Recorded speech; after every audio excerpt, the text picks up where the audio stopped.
Sebelumnya saya mau memperkenalkan terlebih dahulu, Bapak Syairil Malelak itu adalah lulusan dari Universitas Mataram di 2016, program Magister Lahan Kering PSLDK. S2-nya, oke, baik. Dan beliau adalah fasilitator. Hari ini tidak terlaksana karena memang topik kita hari ini bagus banget karena manfaat ekoenzim bagi kehidupan itu penting. Menurut saya itu sangat amat penting, dan bagi yang lain juga mereka penasaran juga apa itu ekoenzim dan bagaimana cara pembuatan ekoenzim itu sendiri. Karena ekoenzim itu ada di depan mata kita, ada di mana-mana. Kitanya aja terkadang merasa tidak mau direpotkan gitu, menurut saya. Kita tidak mau direpotkan untuk mengurus itu. Nah, akhirnya bisa juga, Pak. Ya. Apa kabar, Pak? Ada sedikit kesalahan sedikit, Mbak. Kenapa itu, Pak? Apa itu kesalahannya Pak dari tadi? Settingannya sedikit. Nah, pantesan. Ya, baik. Apa kabar, Pak, di sana? Ya, biasa. Nggak, orang timur mungkin suaranya besar. Kok bukan? Oke, baik, Bapak. Ini namanya Hairul atau bagaimana, Pak? Coba boleh disebutkan, Pak. Aku salah nyebut, saya. Oh, Hairul. Oke, bisa. Saya dulu. Kabar di sana, Pak, situasi dan kondisinya apakah musim depan di sana panas kah atau hujan kah? Ya, kebetulan di timur adem-adem aja. Adem-adem aja ya. Karena ya, betul. Saya lihat di berita lagi ada di NTT sih. Bapak tidak berjumpa dengannya, Pak? Enggak, saya kebetulan di Kabupaten Timur Tengah Utara. Jadi dari kota provinsi itu ada 200 kilo lah. Wow. Di perbatasan timur. Ya, di perbatasan Timor Leste nih, Bu. Oh begitu. Wah, saya belum pernah tuh ke daerah sana. Pengen berkunjung ke sana. Ya boleh dong, mampir nanti ke sini. Boleh. Bisa. Baik, Pak. Oke, ini kan hari ini kita mau membahas mengenai manfaat ekoenzim ya, Pak. Mungkin gabuters di sini tidak memahami apa sebenarnya ekoenzim secara keseluruhan begitu, Pak. Caranya atau asal usulnya, kita hanya tahu ekoenzim itu memang seperti kompos gitu. Iya. Memang saya mau memberikan waktu kepada Bapak sekalian mengenai profil Bapak. Saya takutnya sudah saya sebutkan bahwa Bapak juga fasilitator ya, Pak? Ya, saya ini sebenarnya PNS, fasilitator, ya banyak membantu petani lah. Gitu. Petani yang hebat ya, Pak? Ya, tidak juga, karena terus terang kami di NTT ini kan lahan kering. Ya, kalau kita bicara lahan kering ya miskin hara, air terbatas, inputnya juga terbatas karena mungkin jarak yang jauh dari daerah produksi sehingga sedikit kesulitan. Oleh karena itu mungkin sebagai orang pertanian ya merasa prihatin lah bagaimana kita bisa membantu. Nah, jalan keluar ya kami coba membuat resep, membuat ekoenzim untuk bisa dipakai di pertanian. Oke, baik. Nah, sebelum kita menuju ke pembahasan ini, saya persilakan waktu dan tepatnya buat Bapak untuk membahas ekoenzim. Ya, kebetulan tadi sudah perkenalan, nama saya Karel Malelak, biasa dipanggil Pak Charles lah di NTT, gitu. Ya, baik. Nah, kebetulan saya pendiri dan ketua komunitas ekoenzim NTT, gitu. Ekoenzim NTT ini ada di 22 kabupaten kota, di Palu, di Manado, di Gorontalo, di Sulawesi Barat, di Bima, dan terakhir di Timor Leste. Gitu. Di Timor Leste itu ada 3 grup. Ya, kebetulan grup-grup ini dibuat oleh kami dari komunitas ekoenzim NTT dengan tujuan untuk mengembangkan ekoenzim. Nah, kami punya 4 program. Yang pertama itu melakukan pelatihan dan pembagian ekoenzim secara gratis. Saya sudah mendekati 4 tahun terakhir ini. Kami sudah melakukan pelatihan di 400 lokasi, baik online maupun offline, dan membagikan ekoenzim kurang lebih 50 ton yang kami bagikan ke masyarakat. Dan itu gratis. Gitu. Yang kedua, kami juga mengembangkan pertanian berbasis ekoenzim. Jadi kami coba petani menggunakan ekoenzim sebagai decomposer, sebagai pupuk, dan lain-lain. Nah, itu kami ada uji coba di beberapa lokasi. Untuk tahun ini ada di 20 lokasi, sudah pada panen semua, terutama beberapa komoditi, padi, jagung, dan lain-lain. Terus kami juga punya program mengembangkan apa yang disebut dengan lopo ekoenzim, atau yang disebut dengan lopo itu bahasa Timur, rumah, tempat pertemuan, nah, atau kita sebut dengan bank ekoenzim.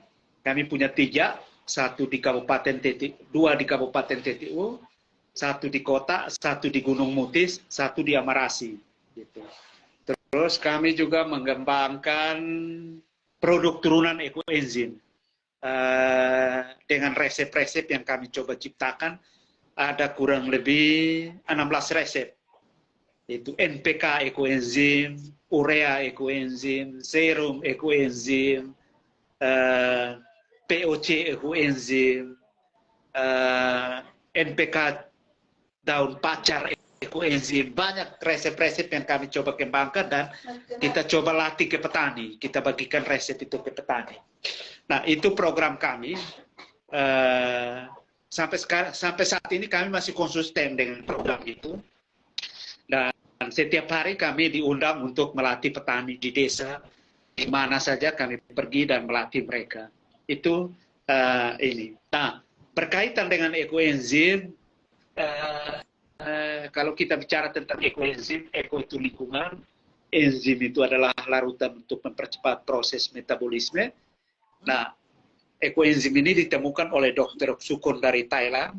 Dia melakukan penelitian selama 30 tahun, dia temukan larutan yang namanya ekoenzim. Itu kebetulan di tahun 2020 saya belajar ekoenzim dari teman-teman di Ekoenzim Nusantara, terus saya kembangkan dan membangun komunitas di NTT sampai sekarang ini. Gitu. Nah, kebetulan waktu itu orang NTT yang belajar ekoenzim, kebetulan saya. Waktu itu mau ke Thailand tapi tidak jadi. Akhirnya karena COVID kami belajar dengan lewat teman-teman di Ekoenzim Nusantara. Ada Pak Joko, ada Pak Dodi, ada Pak banyak teman-teman di ekoenzim yang kita coba kembangkan. Nah, kenapa ekoenzim? Ini ada 2 pertimbangan pokok. Yang pertama bahwa kalau kita membuat ekoenzim, kita akan menghasilkan gas yang disebut dengan gas ozon. Ya, jadi ketika kita fermentasi, kita semprot ekoenzim ke udara, oksigen O1 itu bereaksi dengan O2. Nah, itu menjadi O3 atau yang disebut dengan ozon. Maka kalau setiap orang membuat ekoenzim, maka dia akan menghasilkan ozon dalam konsentrasi rendah. Sehingga kalau setiap orang, setiap petani, setiap masyarakat membuat ekoenzim, lama-lama ozon kita semakin baik. Sehingga kita membantu apa yang disebut dengan mencegah yang disebut dengan dampak perubahan iklim. Itu tujuan yang pertama. Yang kedua, kita membuat ekoenzim bahannya adalah dari sisa kulit buah dan sayur. Sisa kulit buah dan sayur itu ada di mana? Di dapur kita. Gitu. Ya. Nah, ketika kalau kita membuat ekoenzim, sama saja dengan kita membantu pemerintah mengatasi sampah rumah tangga, terutama sampah organik. Dengan demikian, kalau setiap orang membuat ekoenzim, lama-lama kita bisa mengelola sampah, yaitu sampah rumah tangga. Itu dua hal penting. Maka kita sampai sekarang ini masih konsisten dengan pengembangan ekoenzim untuk masyarakat. Terutama kami ekoenzim NTT fokus pada petani. Apalagi ditambah dengan kebijakan pemerintah kita sekarang yang mengurangi subsidi pupuk. Maka ekoenzim menjadi solusi. Begitu. Mungkin itu Mbak. Ya mungkin ini saya juga ada beberapa pertanyaan ya. Tadi kan sudah disebutkan mengenai ekoenzim.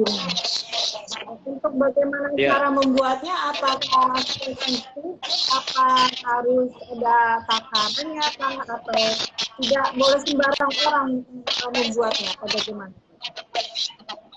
Ya, kalau ekoenzim ini sebenarnya sederhana saja. Semua orang bisa membuat. Rumus yang ditemukan oleh Dr. Sukun itu adalah 1-3-10. Apa itu 1? 1 kilo gula, 3 kilo kulit buah dan sayur, 10 liter air. Jadi rumusnya 1-3-10. Nanti tergantung wadah kita, kalau lebih dari itu, kita tinggal kali-kali aja. Gitu. Jadi 1-3-10. 1 kilo gula, 3 kilo kulit buah dan sayur, 10 liter air, difermentasi selama 3 bulan. Kenapa 3 bulan? Gitu. Kenapa disimpan selama 3 bulan? Pada saat fermentasi 2 minggu, itu dia menghasilkan gas. Salah satu adalah O1 tadi, yang bereaksi nanti dengan O2 di udara menjadi O3. 1 bulan dia menghasilkan alkohol. Maka orang buat anggur, itu fermentasinya 1 bulan. 2 bulan dia menghasilkan asam organik atau asam cuka. Gitu, ya. Misalnya kalau kita bilang jeruk, dia rasa asam, itu karena ada asam organiknya. Itu sedikit apa. Nah, 3 bulan di situ dia menghasilkan asam-asam kuat, enzim kuat. Nah, maka karena kita perlu enzim, maka kita fermentasinya 3 bulan. Nah, pada saat 3 bulan itu kita buka, kita saring, larutan itu yang disebut dengan ekoenzim. Begitu, Mbak. Seperti itu. Oh, begitu. Tapi tadi yang dikatakan Bapak, gula itu gula merah ya Pak, bukan gula pasir ya? Halo Bapak? Ya, menyangkut gula dan bahan-bahannya gitu. Nah, Pak Charles, gula apa yang boleh dipakai? Semua gula boleh. Semua gula boleh kecuali gula pasir. Kenapa? Enzimnya, gitu. Enzim. Kalau gula yang disarankan itu adalah gula air, gula molase, gula tebu. Itu yang paling bagus, itu gula merah tebu. Itu yang paling bagus. Gitu. Nanti tergantung pemakaiannya untuk apa. Kalau pertanian kita boleh pakai gula molase. Gitu. Tapi kalau untuk pengobatan lebih bagus pakai gula merah tebu. Kalau kami di NTT karena tidak ada gula molase, kita pakai gula lontar. Gitu. Sangat bagus untuk pengobatan. Gitu. Ya, berikut bahan-bahan kira-kira buah apa dan sayur apa, seperti apa yang boleh kita buat untuk ekoenzim. Gitu. Nah, biasanya yang bagus itu adalah sisa kulit buah dan sayur yang segar, yang lembek. Yang keras tidak boleh. Seperti apa yang keras? Kelapa kan tidak boleh, buah kelapa tidak boleh. Terus yang rusak tidak boleh. Jadi misalnya mangga, kalau ada yang rusak, kita buang yang rusak, yang busuk, yang bagusnya kita pakai buat ekoenzim. Nah, air apa? Semua air boleh dipakai, yang penting air bersih. Air isi ulang, air sumur, air hujan, yang penting air bersih. Yang berikut wadah. Wadah itu harus bermulut besar. Yang punya tutup, sehingga bisa ditutup rapat. Karena fermentasi ini tanpa udara. Gitu, untuk membuat ekoenzim. Nah, kalau kami di NTT itu paling banyak itu ember cat itu. Ember cat. Orang bilang ember oker itu. Karena ada tutup ini. Di sini dibuang-buang. Nah, itu bisa dibersihkan, dipakai. Nah, gitu. Dan itu direkatkan pakai apa itu, Pak? Ya, kita biasa tutup rapat, kita pakai isolasi aja. Gitu. Tutup. Yang penting tidak terkontaminasi dengan udara. Karena kalau terkontaminasi dengan udara, baunya bau busuk, bukan bau fermentasi. Nah, biasanya kalau kita panen ekoenzim itu, ada buat ekoenzim itu tidak jadi, pasti jadi. Gitu. Kenapa? Kalau misalnya kita buat ekoenzim itu, ternyata dia tidak bau fermentasi, dia bau busuk. Gitu. Dia bau busuk sekali. Itu tandanya apa? Tutupnya kurang rapat. Oleh karena itu dalam proses 3 bulan kita harus lihat, selalu perhatikan tutupnya, isolasinya, karena terbuka atau tutupannya itu harus dirapatkan sehingga tidak bau busuk. Karena kalau bau busuk maka akan masuk bakteri jahatnya, mikroba jahatnya yang masuk, sehingga dia bau busuk. Gitu. Nah, biasanya kalau bau busuk kita tinggal tambah gula sesuai dengan takaran gula yang pertama. Gitu. Terus ditutup, dibiarkan selama 2 minggu, nanti dia akan bau fermentasi.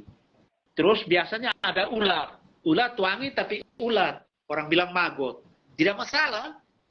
Tinggal tutup rapat dia, jemur di sinar matahari, jam 9 pagi selama 1 jam, 3 hari berturut-turut, nanti biarkan 2 minggu sampai 1 bulan dia akan wangi kembali. Hilang maggotnya. Ekoenzimnya bisa dipakai. Jadi, buat ekoenzim tidak kenal tidak jadi, pasti jadi. Lalu yang diambil itu airnya itu, Pak? Airnya? Ya, jadi nanti setelah 3 bulan kita panen, kita saring, cairannya itu, larutannya itu yang kita sebut dengan ekoenzim. Itu yang kita pakai. Gitu. Sementara ampasnya, itu juga kita bisa pakai sebagai kompos, kita bisa jemur di panas untuk jadi pewangi ruangan, bisa untuk bersihkan di WC, bisa untuk apa? Kita bikin bantal ekoenzim untuk kompres yang luka, yang ini, yang bengkak itu boleh kita pakai kompres. Kalau semisal sudah 3 minggu dan kita sudah panen, kan kita masukkan ke dalam wadah lagi ya, Pak? Iya. Dan itu hanya sudah boleh bertahan berapa lama? Kalau ekoenzim yang sudah panen kita masukkan ke wadah, kita simpan. Yang penting tutup rapat, dia akan abadi, dia tidak akan rusak. Gitu. Yang penting jangan dibuka. Kalau dibuka terkontaminasi, nanti baunya tidak bau fermentasi. Tetapi kalau kita simpan di wadah, tertutup rapat, larutan yang kita simpan di wadah tertutup rapat, dia akan abadi sampai kapanpun tidak akan rusak. Dia hidup.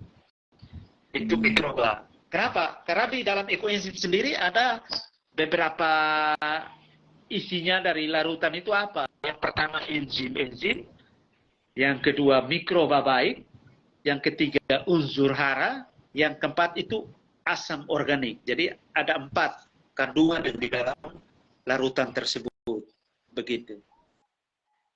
Oh, baik Pak. Terus ini saya mau tanya, apa yang membedakan ekoenzim komersial dari yang dihasilkan secara mandiri? Apakah ada perbedaan? Sebenarnya standar pembuatan ekoenzim kalau mau menggunakan rumus 1-3-10, ya yang komersial dengan yang ini sama aja. Tetapi menurut penemunya ekoenzim itu tidak boleh diperjualbelikan. Gitu. Jadi kami di NTT, saya punya stok di bank ekoenzim saya 50 ton, itu tidak kami jual, dibagikan gratis ke masyarakat. Gitu. Setiap hari saya di tempat saya nih seminggu sampai 2 minggu tuh ada 1 ton ekoenzim keluar. Begitu keluar kami buat lagi, orang datang minta lagi, begitu terus. Gitu. Jadi ekoenzim tidak diperjualbelikan, dibagikan gratis ke masyarakat. Itu dari penemunya, Dr. Sukon, memang tidak boleh diperjualbelikan ekoenzimnya. Gitu. Kenapa? Karena penemunya itu dia sudah daftarkan di PBB tapi tidak dipatenkan, sehingga semua orang bisa buat. Jadi kita tidak jual enzimnya. Berarti modal itu dari Bapak sendiri ya, Pak?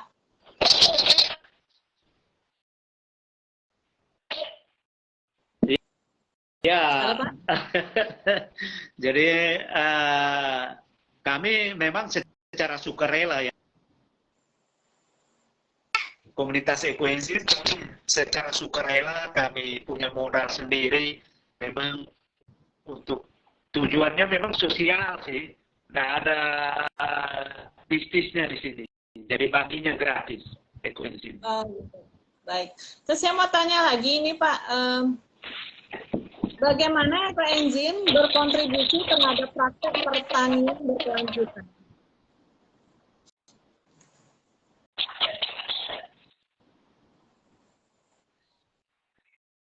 Ya, sangat membantu sekali, Mbak. Jadi kami beberapa kali, misalnya kita uji coba di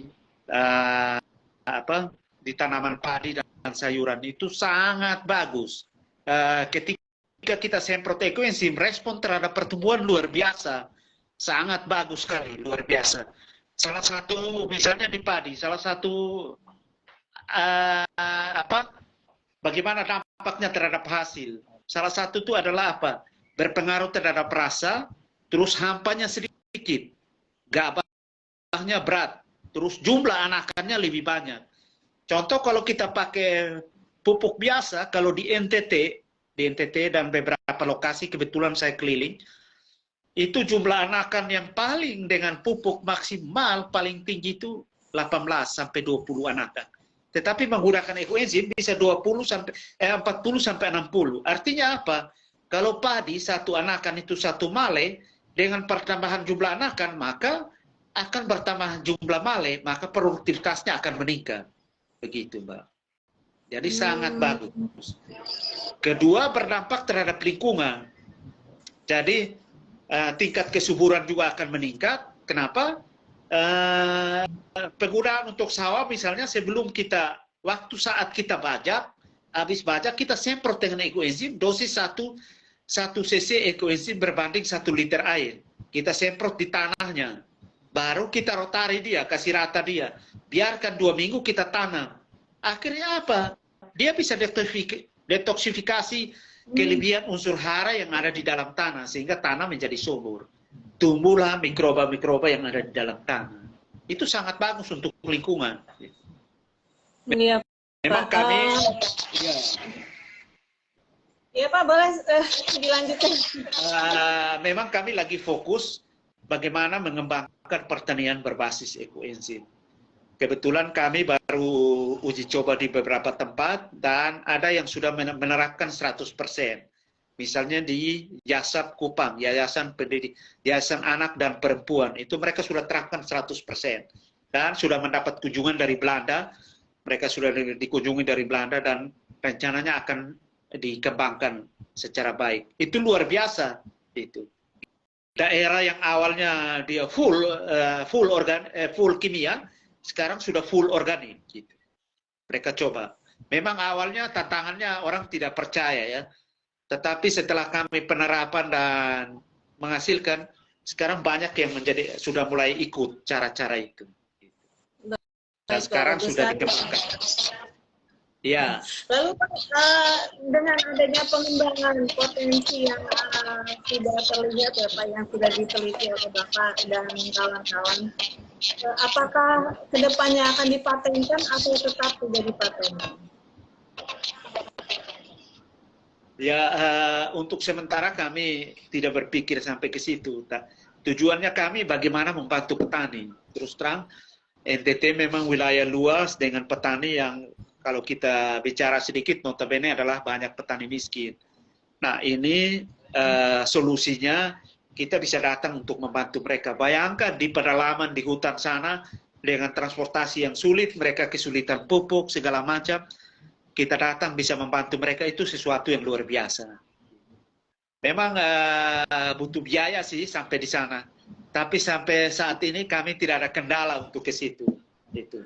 Mungkin kita fokus ke petani-petani di pedalaman yang kita bisa kirim untuk membantu. Jadi kita lihat musim tanam. Misalnya contoh di satu lokasi bulan ini mereka mau tanam padi. Kita kirim sekian ton untuk mereka pakai untuk digunakan di padi.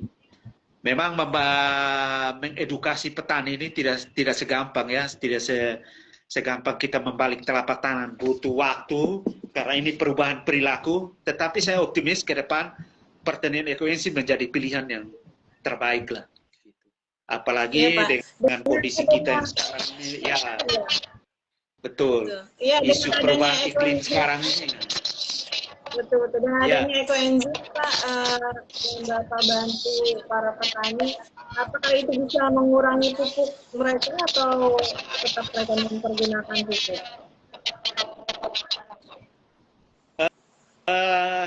Kebetulan NTT dalam beberapa tanaman itu mereka tidak menggunakan pupuk, tapi dalam beberapa tanaman itu sudah full kimia, itu. Sehingga kita juga coba bagaimana ekoenzim kombinasi dengan beberapa pupuk-pupuk organik yang berbasis ekoenzim yang kami buat resep sendiri.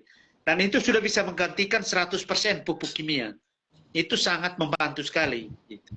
Dan saya optimis ke depan mungkin ini bisa menjadi pilihan. Gitu. Saya punya keyakinan ke depan pertanian ke depan itu adalah pertanian yang berbasis ekoenzim. Pertanian yang mampu mencegah apa yang disebut dengan dampak perubahan iklim. Itu harus. Gitu. Mungkin Baik, itu, baik. Mbak. Baik. Ini mungkin saya awal dulu ya Pak, mengenai habit dan mindset orang-orang di sini ya Pak, bahwa yang namanya sampah itu terkadang mereka tidak bisa mengurusinya. Mereka jika ada sampah dengan mudahnya dibakar gitu, tidak ada terjadinya polusi. Bapak sebagai fasilitator, bagaimana caranya Bapak untuk membuat mereka berubah dari yang terbiasa membakar sampah? Ya memang tidak usah di situ ya Mbak. Di NTT sendiri tebas bakar itu adalah menjadi budaya untuk kami di sini. Jadi mirip-mirip kayak orang membakar sampah juga gitu. Nah kalau kita bicara di NTT, kita solusinya adalah kita di sini kan kebetulan lahan masih luas, orang hari ini dia bakar tanah, kebun, terus dia tanam. Tahun depan dia pindah lagi di kebun satu, di kebun ini dia biarkan, yang baru dia bakar lagi, terus dia tanam. Jadi sistem tebas bakar dengan peradangan berpindah gitu. Nah, kita di sini caranya bagaimana supaya mereka jangan tebas bakar gitu. Kita anjurkan supaya mereka kebun menetap, jadi satu kebun. Terus untuk apa? Untuk bagaimana kelebihan bahan organik ini, bahan-bahan organik sehingga tanah bisa kembali subur. Kita melatih mereka membuat kompos. Kami punya kompos namanya kompos ekoenzim. Kita bisa dengan resep yang ada di kita latih mereka bikin kompos untuk pakai di beden untuk tanaman-tanaman horti terutama. Kalau tanaman-tanaman pangan seperti jagung, padi, dan tanaman-tanaman umur panjang itu kita masih menggunakan POC atau NPK cair ekoenzim, itu yang kita kasih. Kita lihat mana yang lebih praktis. Biasanya kompos itu lebih banyak di horti, sayuran terutama, karena dia menggunakan beden, sistem perakarannya juga terbatas, maka dia perlu tanah yang gembur. Untuk menguburkan tanah perlu kompos. Nah, kami punya kompos namanya kompos ekoenzim. Begitu. Nah, cara buatnya sederhana, Mbak, untuk membuat kompos. Kebetulan kami di NTT itu bahan organiknya terbuang-buang, Mbak. Itu.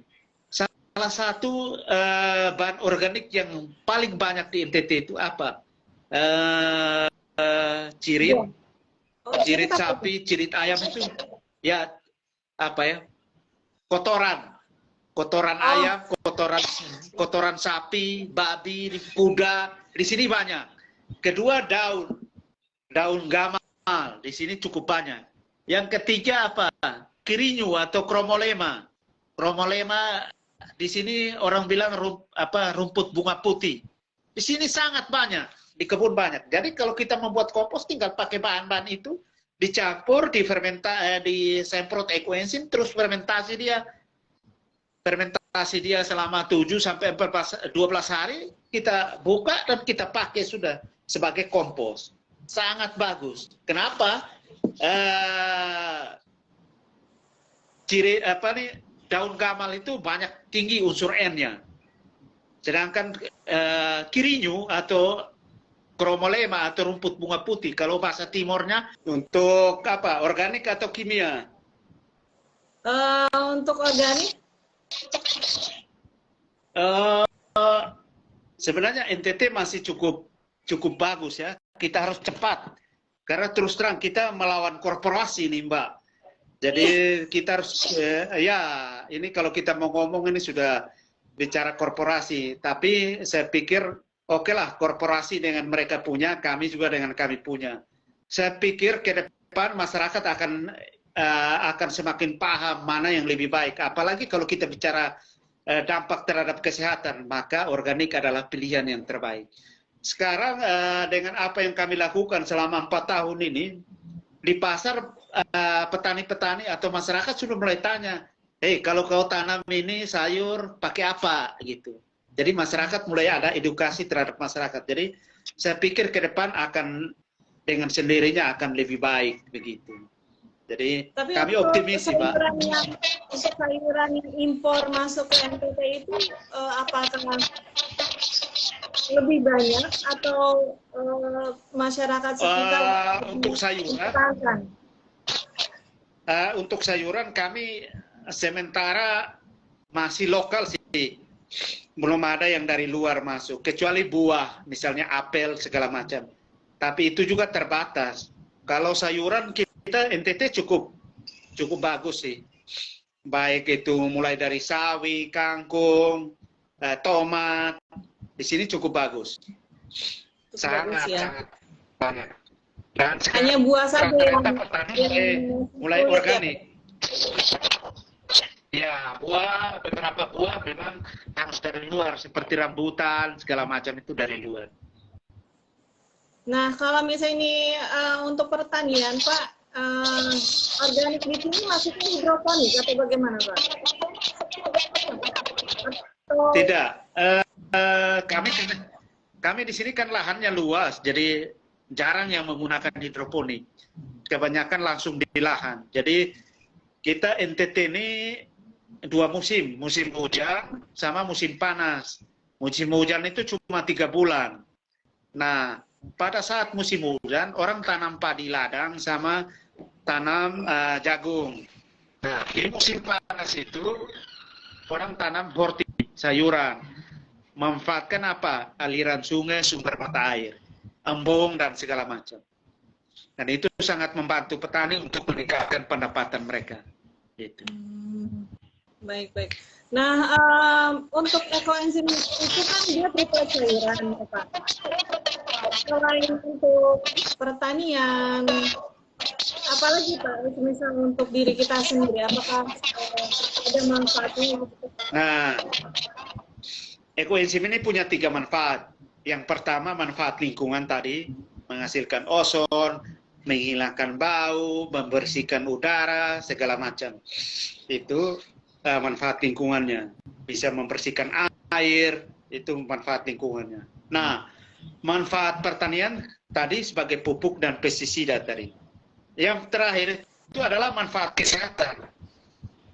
Apa? Bisa digunakan untuk rumah tangga, bisa cuci pakaian, pel lantai, segala macam. Terus kalau misalnya kita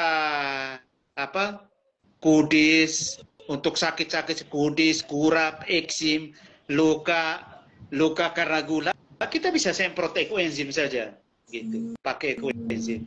Terus mohon maaf, sakit gigi, mulut bau, sariawan, batuk, kita bisa kumur ekoenzim saja. Kita bisa mandi pakai ekoenzim. Bisa rendam, detoksifikasi tubuh pakai ekoenzim. Kalau kita kena gigit ular, KJK,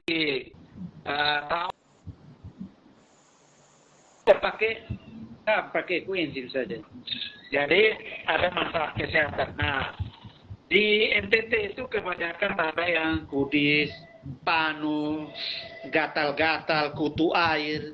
Ketika kita kasih koenzim sangat bermanfaat untuk petani kita. Dan ini bisa membantu mereka. Apalagi di daerah yang jauh dari puskesmas. Ini sangat membantu sekali. Gitu. Jadi istilah bukan menggantikan puskesmas, tetapi bisa menjadi pertolongan pertama sebelum dia sampai ke puskesmas. Tapi Ada itu yang bukan sakit gula, motivasi ya, bisa saya pakai koenzim. Halo Pak? Hanya untuk kumur-kumur ya Pak, bukan untuk dikonsumsi ya? Iya, memang ekoenzim tidak boleh diminum. Itu. Jadi ekoenzim itu pengobatannya dari luar. Kalau mau, ada juga kami buat yang minum, namanya klasik enzim, tapi bukan dari gula, dari madu. Kenapa? Kalau kita fermentasi dari ekoenzim itu tidak boleh diminum. Kenapa? Karena kita fermentasi dari gula, kalau kita fermentasi menggunakan gula, itu menghasilkan alkohol, terutama metanol dan etanol. Lalu dikonsumsi dalam jangka panjang bisa berpengaruh terhadap saraf mata, bisa buta. Jadi ekoenzim pemakaiannya luar, tidak boleh diminum. Kalau mau minum, pakai klasik enzim, namanya menggunakan madu. Itu alkoholnya nol, fermentasinya 1 tahun, 1 sampai 2 tahun. Bagaimana caranya itu Pak? Iya? Gimana Pak? Untuk klasik enzim Cara itu buatnya klasik enzim. ya, cara membuatnya ya, Pak. Kayak menarik gitu Pak. Sama seperti membuat ekoenzim, tapi ada syarat-syaratnya. Jadi kalau ekoenzim itu dari kulit buah dan sayur, kalau klasik enzim itu dibuat dari buah. Sama rumusnya 1-3-10. Jadi 1 kilo madu, 3 kilo buah, 10 liter air. 10 liter air.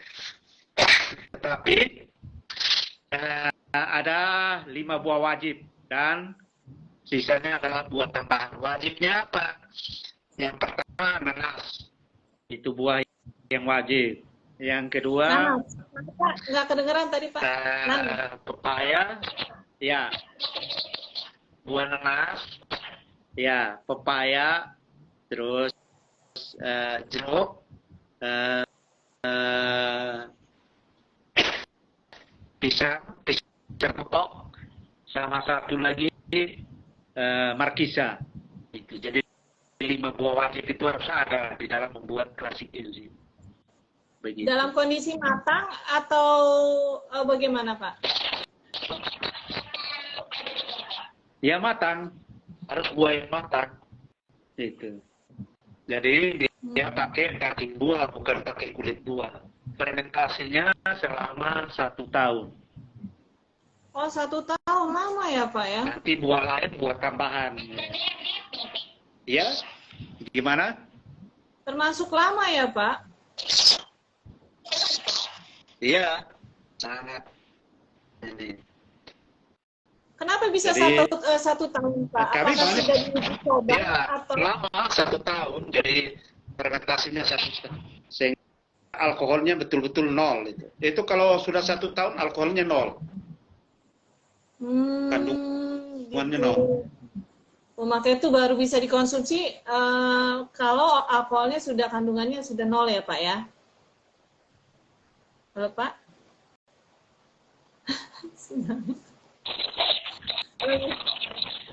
Halo Pak? Iya. Sebenarnya banyak banget ini yang saya mau tanyakan dan sangat menarik sekali soalnya. Mungkin tidak ada, tetapi saya berharap nanti bagi yang mendengar ini, kalau bisa buat ekoenzim. Tujuannya apa? Untuk menjaga bumi kita. Karena ketika kita membuat ekoenzim, kita akan menghasilkan ozon dalam konsentrasi rendah. Demikian kita akan membantu menjaga bumi kita. Itu tujuannya. Nah, cara termurah untuk menjaga bumi itu adalah dengan membuat ekoenzim. Jadi kita mengelola sampah, terutama sampah rumah tangga, karena sampah terbanyak yang diproduksi itu adalah sampah organik yang ada di rumah tangga kita. Hasil penelitian itu 65,58%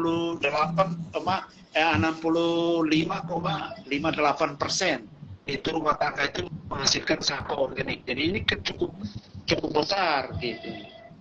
Yang kedua, kalau kita lihat dari kondisi bumi kita, laporan dari Badan Meteorologi Dunia itu bahwa saat sekarang ini adalah sudah mulai peningkatan suhu bumi. Namanya suhu muti, itu tinggi P dan K. Sehingga kalau kita buat kompos, lengkap sudah, NPK-nya lengkap. Gitu. Gitu, baik. Sangat bagus. Upaya-upaya untuk mencegah pemanasan global ini, kita harus sama-sama untuk bagaimana mencegah ini. Dengan cara yang paling murah. Terus terang, kalau bicara cara lain mungkin kita agak sulit, karena dari sisi sumber daya, terutama uang, kita tidak terlalu punya ini. Nah, cara termurah adalah dengan membuat ekoenzim, begitu. Oleh karena itu kami di komunitas ekoenzim NTT tetap fokus melatih petani, melatih masyarakat untuk terus membuat ekoenzim. Gitu. Itu, Pak. Untuk komunitas NTT sendiri, apakah ada komunitas lain yang berhubungan dengan ekoenzim? Atau baru komunitas NTT? Kalau di NTT yang untuk ekoenzim baru kami, komunitas ekoenzim NTT. Nah, kami berusaha membangun komunitas-komunitas di setiap kabupaten, di setiap lembaga. Jadi kurang lebih ada sekitar 75 komunitas yang ada yang kami ikut bersama-sama dengan teman-teman di komunitas. Di provinsi itu ada 5 komunitas besar. Terus kita coba menggandeng teman-teman di universitas, misalnya di Undana, di Universitas Muhammadiyah, di Universitas Timur yang ada di perbatasan sini. Kita coba untuk mengedukasi masyarakat. Jadi misalnya kita masukkan setiap mahasiswa yang mau KKN, kita masukkan materi ekoenzim. Sehingga ketika mereka turun ke masyarakat, mereka latih masyarakat membuat ekoenzim. Terus kita mendorong juga teman-teman di kampus untuk meneliti tentang ekoenzim. Ada banyak hal yang mungkin bisa dilihat dengan kombinasi bahan organik seperti ini, kira-kira enzim-enzim yang sangat bermanfaat untuk kesehatan, pertanian, dan lain-lain, itu yang kita dorong. Memang ini butuh waktu panjang ya. Sudah 4 tahun komunitas kami berdiri. Kemarin tanggal 15 Juni kami merayakan ulang tahun yang ketiga. Jadi ini memasuki tahun yang keempat. Saya berharap ya kami selamat. Jadi kami masih tetap konsisten di komunitas ekoenzim. Moto kami adalah tiada hari tanpa ekoenzim. Jadi tiap hari kami edukasi masyarakat dan membuat ekoenzim. Itu saja. Begitu, Mbak. Kalau untuk Jakarta, apakah Bapak punya relasi dari Jakarta yang memang ya, gimana, Mbak? Untuk wilayah Jakarta, apakah Bapak punya relasi yang mengenai ekoenzim juga, komunitas ekoenzim begitu, Pak? Oh ya, kalau di Jakarta cukup banyak teman-teman di Jakarta ya. Ada komunitas ekoenzim Kelapa Gading. Ada teman-teman di ekoenzim Nusantara. Iya, ada. Saya rupanya di Kelapa Gading, Pak. Nanti saya kirim nomornya, Mbak, yang di Kelapa Gading. Itu terus ada komunitas ekoenzim Nusantara. Pak Joko dengan teman-teman, Pak Tony dengan teman-teman. Komunitas ekoenzim Bandung ada, komunitas ekoenzim Kuningan ada, hampir terus di Batu, Malang banyak, Surabaya semua banyak. Terus di Kalimantan di Universitas Lambung Mangkurat, Ibu Dr. Dian itu dari komunitas ekoenzim Lambung Mangkurat. Itu Berarti banyak sekali komunitas di Medan ada. Berarti sebenarnya sudah banyak hampir komunitas di Indonesia hampir semua tempat ada untuk ekoenzim, cukup banyak gitu. Ada enzim bakti dari itu yang afiliasinya ke Dr. Join dari Malaysia, itu Pak Ellen Mingtao, mereka itu di Bali. Banyak komunitas yang ini. Jadi kami semua bagaimana tujuannya adalah mengembangkan ekoenzim untuk menjaga bumi kita, gitu. Dengan mengelola sampah rumah tangga. Ya, seperti itu, Mbak. Jadi banyak sekali komunitas yang ada. Sebenarnya saya masih banyak juga nih pertanyaan, tapi karena terhalang oleh sinyal, jadi sepertinya mungkin kita sudah dulu. Kedepannya nanti akan kita ulas kembali ya, Pak. Siap. Oke. Baik. Apakah ada closing statement-nya, Pak? Apakah sudah tadi?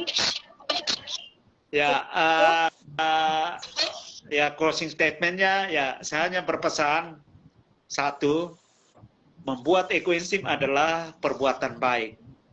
Kalau ada orang lain mencemoohkan perbuatan baik yang kita lakukan, tetaplah buat ekoenzim. Kenapa? Karena membuat ekoenzim bukan hubungan kita dengan manusia, tetapi hubungan kita dengan Tuhan dan alam kita. Betul. Salam ekoenzim dari komunitas ekoenzim NTT. Ekoenzim. Bapak. Karena kami dari Gabutas mengucapkan banyak terima kasih atas kehadiran dan kesempatan hari ini untuk berbincang bersama kami. Mungkin next time kita akan membahas kembali mengenai ekoenzim. Selamat malam. Terima kasih banyak, Bapak. Salam, selamat malam.